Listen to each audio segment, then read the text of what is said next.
Well, hey there, entrepreneurs. Welcome to 30 days of the Canon M50. If you haven't already downloaded the free PDF guide on the first video, that's just about a minute long, make sure you go back to the beginning of the series, get that free PDF on the best settings for video for the Canon M50. But otherwise, let's jump into today's video.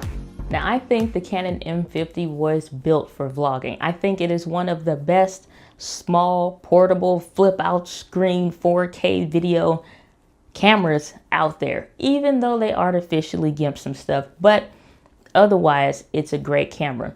Now, when it comes to vlogging, those settings are very easy to use and set up, but instead of staying in this room, let's actually get out, do a vlog, and then I'll show you what those settings actually look like in the camera, and then we'll get outside. Okay, so real quick, my settings for my Canon M50 are very simple. I usually use 24 frames per second for my frame rate, which will have me at a f3.5 to keep it as low as possible. So that is getting as much light as possible on the kit lens. The shutter speed is going to be at 1/50 since I'm doing 24 frames per second. And then I'm going to keep my ISO at auto. Now, if I'm going to be doing anything that requires, slow motion, then I'll go into, 1080p, 60 frames per second, or that 720, 120 frames per second for whatever reason. But otherwise, that's all it takes. Okay, so this is just regular image stabilization. I'm on just solid ground now. I'm walking on the concrete, hand holding it under the lens. I think that's important on how you're holding it because that will help make sure that, you're able to get different shots like you need to. And this is what I typically have it on personally because the regular camera shake is just normal. It's natural and it doesn't hurt anything. So let's try something else.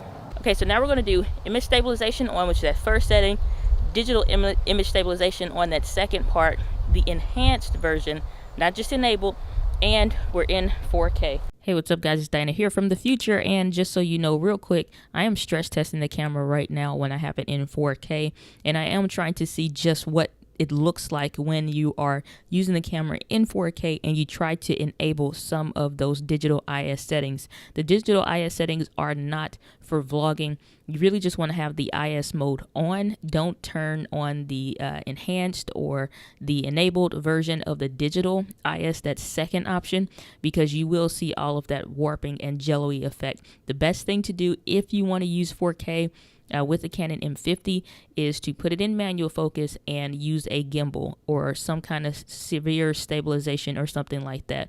Otherwise, this is just a stress test with it in 4K just so that you can see what it looks like. Back to the video. So I can already tell you, just like I have it in ISO, ISO is auto exposing since I'm going from light to dark, just to see what it does. And already I know from trying this before, it didn't do the best job at all. So it was just like now I'm fuzzy, the background is more in focus. So like now I'm standing in some shade, and it's like with my head filling the frame, it shouldn't be fuzzy. Like, that's one thing between the Panasonic G85 and the Canon M50 contrast autofocus. The contrast autofocus on the G85 is much faster, and I am going to do a comparison of that, but just so you can see what this is like in 4K, here it is. To give the Canon M50 a better shot in 4K, the best option is just to do manual focus. So I went and increased the depth of field from 3.5, which is it's at 15 millimeters on the kit lens right now, to 5.6. We have the digital image stabilization on, that regular layer of image stabilization on. So it's on both times now. And it's a little bit hilly out here. So hopefully just with me, and it's just like kind of just hand holding it, I can with my finger adjust. So it's in, background's in focus, and then I'm in focus, or should be. And then I have the ISO exposed. So if I was going to vlog in 4K, let's say I got a wider lens that had to be manual focus, then, that's an option. Going down the hill. But, it's an option. But at the same time, and I'm going to stop in the shade of this tree so you can see me a little bit better. And we'll let that ISO adjust. So this is the ISO adjusted now. So it could be brighter if I dropped it down from 5.6 to 3.5. And so now I'm there, but it's not as bad. But just that 4K The 4K crop is just a bit much because all you're getting is a big head.